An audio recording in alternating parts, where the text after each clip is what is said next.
Oi, minha gente. Para a gente falar dessa aula hoje, eu tenho que praticamente fazer um apanhado histórico, né? Porque a gente vai entrar hoje em modelos atômicos de Bohr. E aí, para falar sobre o modelo atômico de Bohr e conseguir acompanhar o módulo de vocês, que ele faz todo um apanhado sobre ondas eletromagnéticas que a gente já viu, comprimento de onda, frequência, velocidade, né? A gente tem que fazer isso de uma forma bem mais rápida, porque a gente já falou sobre isso. Só que para chegar em Bohr, eu vou fazer esse apanhado histórico, né? Porque para antes de Bohr, né? Se a gente fazer a cronologia dos modelos, né? De Dalton, depois veio Thomson, aí depois veio Rutherford, e aí veio Bohr, que foi aluno de Rutherford. Quando o modelo de Bohr foi proposto, né? Surgiram muitas críticas acerca do comportamento, né, dos elétrons no átomo, né? Aí, como o modelo de Bohr, de Rutherford, aliás, não explicava o comportamento destes elétrons de forma satisfatória, o físico dinamarquês, que é Niels Bohr, né, que é o objetivo da nossa aula hoje, modelo atômico de Bohr, Niels Bohr, propôs lá em 1900 e alguma, 1913, modificações. E essas modificações foram baseadas na teoria quântica de Planck, ou Max Planck, né? E aí a teoria de Max Planck dizia o seguinte, está aí na página 8 do módulo de vocês. Eu vou pular dessa página que estava para a página 8, porque, como eu disse, já estava tudo, tudo sobre ondas eletromagnéticas que a gente já viu. E aí Planck propôs, né, que a energia não se propaga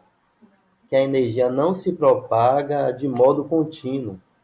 Que energia, professor? A energia das ondas eletromagnéticas, né? Aquelas energias lá, aqueles saltos quânticos que o elétron dá em torno do átomo, tá vendo? O físico dinamarquês Max Planck, tá vendo? Estudando as características das radiações emitidas por corpos sólidos, né? Que tinham cor, aquecidos, né? Até ficarem incandescentes, ou seja, Bohr se baseou em tudo nas cores dos corpos sólidos emitidos após serem aquecidos, né? Ou excitados, como Bohr diz, né? Então, ele se baseou no modelo da teoria quântica de Planck. Ele viu que os resultados pareciam não poder ser explicados segundo a física clássica. Planck, então, propôs, né, como eu estava dizendo, que a energia não se propaga de modo contínuo, a energia, mas em pacotes de energia. E a esses pacotes de energia, ele chamou esse pacote de quantum, do latim quantidade física. Né? A partir disso, ele postulou que a energia transportada por uma onda eletromagnética era proporcional à sua frequência. E de forma que aqui, ó, essa energia, né, é proporcional à frequência vezes essa constante aqui, esse H aqui, que é chamada de constante de Planck, que equivale a esse valor aqui, 6,62, 626 vezes 10 a menos 34 joules. E F, como eu disse, já é a frequência dessa onda. A gente viu lá em ondas eletromagnéticas uma relação dessa, né? Que quanto maior o comprimento de onda, menor a frequência. Ou quanto menor a frequência, maior o comprimento de onda. A gente não viu a energia desse comprimento de onda, dessa frequência, né? Aqui agora a gente vê a energia. E aí, professor, e como é que Bohr, né, que a gente está estudando o modelo atômico de Bohr, se baseou como utilizando essa energia? E aí a gente vê aqui, por exemplo, essas cores aqui, tá vendo? Dos fogos de artifício. A gente vê lá os fogos de artifício todos cinzas, né? Quando a gente aquece quando é aquecido, né? Você tem lá a pólvora toda cinza. Quando é fornecido energia, como diz Planck aí, né? Essa quantidade de energia, quando a gente fornece energia, fornece em forma de calor, acende lá o fósforo, esses fogos eles são eles explodem, a gente vê várias cores lá em cima. Então, hoje como é que todos eram cinzas e quando é aquecido, cada um tem uma cor diferente? Essas cores vêm de onde, né?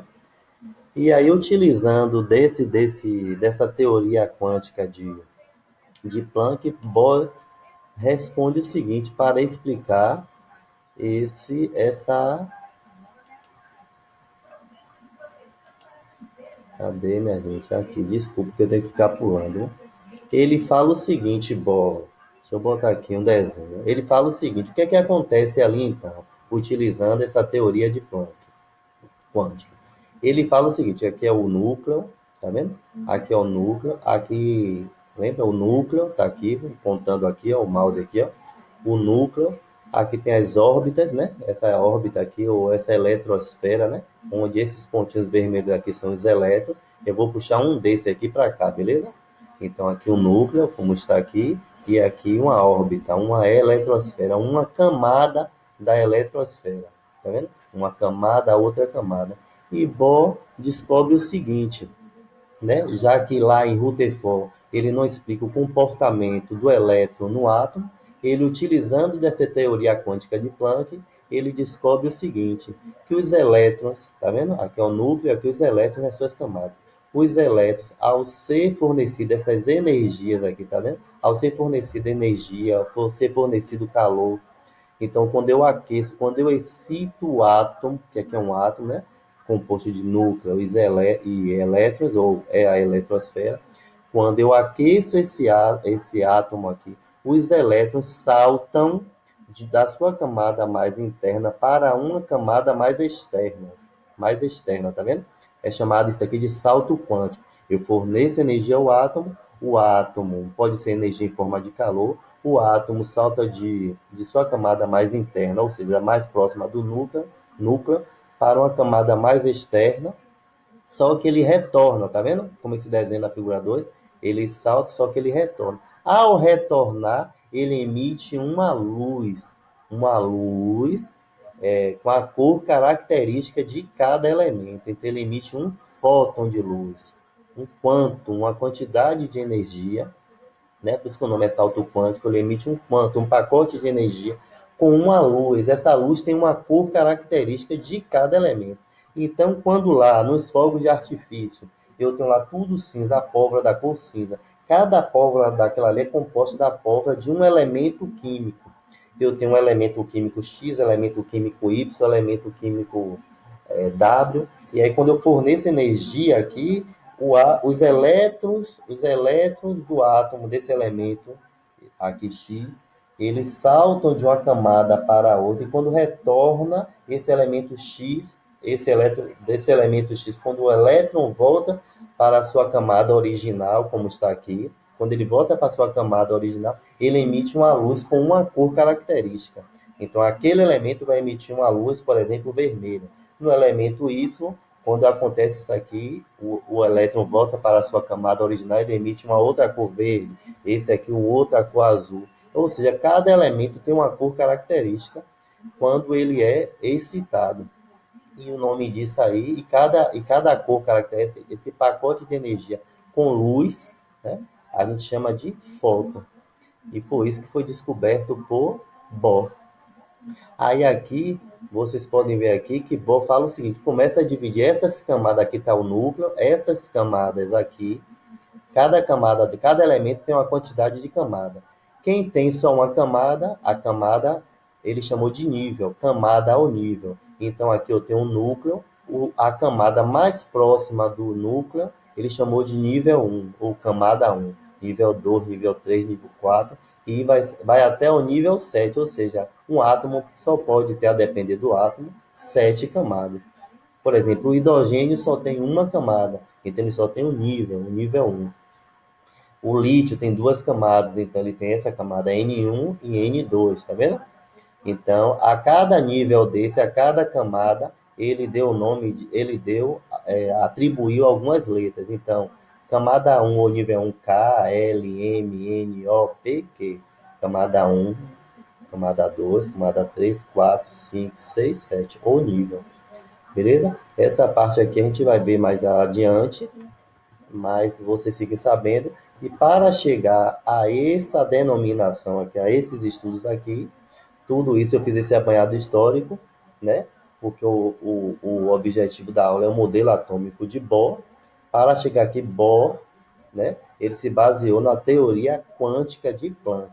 A gente não sabe a posição do elétron, não se sabia a posição do elétron, não se sabia a quantidade de elétrons em cada camada, não se sabia a energia associada ao fornecer calor ao átomo. Tudo isso Bohr explicou seguindo a teoria quântica de Planck.